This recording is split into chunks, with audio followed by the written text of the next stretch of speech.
Mention the Korean War today and most people will look at you with a blank stare. At the time it was fought, just 5 years after World War II ended, everyone recognized it as a world-shaping conflict, a stark confrontation between the forces of democracy and communism. It began on June 25, 1950, when Soviet-backed communist North Korea crossed the 38th parallel and invaded its U.S.-backed anti-communist South Korean neighbor.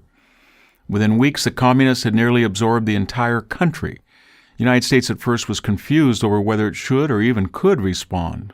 America had slashed its military budget after the end of World War II and was short both men and equipment. It still had not awakened fully to the expansionist threat of Soviet Russia.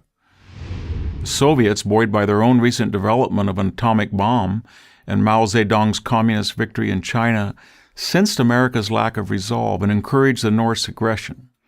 Yet within weeks, President Harry Truman rushed troops to save the shrinking Allied perimeter at Pusan on the southern tip of the Korean peninsula. By late September 1950, General Douglas MacArthur had successfully completed the Incheon landings and launched counterattacks. He quickly reclaimed the entire South and sent American-led United Nations forces far into North Korea to reunite the entire peninsula, only to be surprised when hundreds of thousands of Chinese Red Army troops crossed the Yalu River at the Chinese border and sent the outnumbered Americans reeling back into South Korea. Thanks to the genius of General Matthew Ridgway, who arrived to assume supreme command in South Korea in December 1950, over the next 100 days, U.S.-led UN forces pushed the communists back across the 38th parallel. The fighting was fierce. Seoul, the capital of South Korea, exchanged hands between communist and U.S.-led forces 5 times before it was finally secured.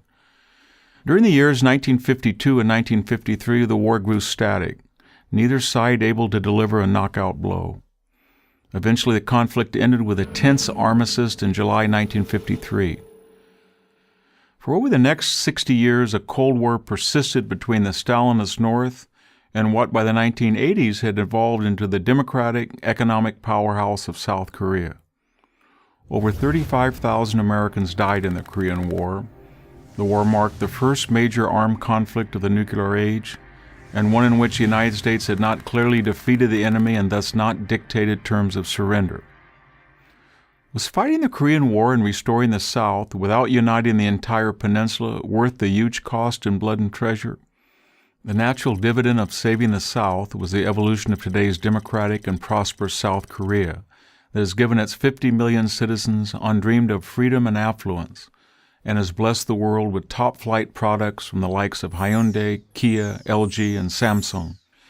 South Korea is a model global citizen and a strong ally of the U.S., and stands in sharp contrast to the communist regime in the North that has starved and murdered millions of its own people and caused untold mischief in the world community.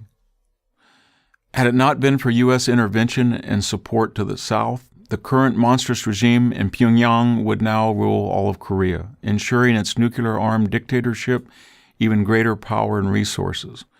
The American effort to save South Korea also sent a message to both Communist China and the Soviet Union that the free world, under U.S. leadership, would no longer tolerate communist military takeovers of free nations.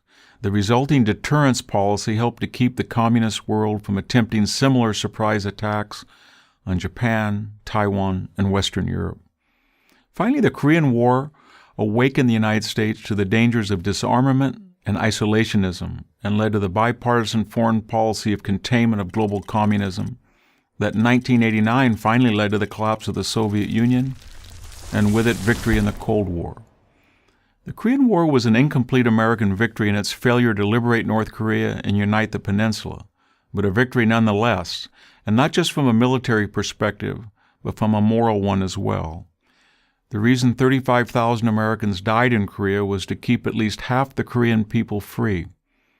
Korea did not have a single material resource that would have benefited America. The Korean War merits more than a blank stare. It deserves to be remembered and studied with pride. I'm Victor Davis Hanson of the Hoover Institution for Prager University. To subscribe to our YouTube channel, click here.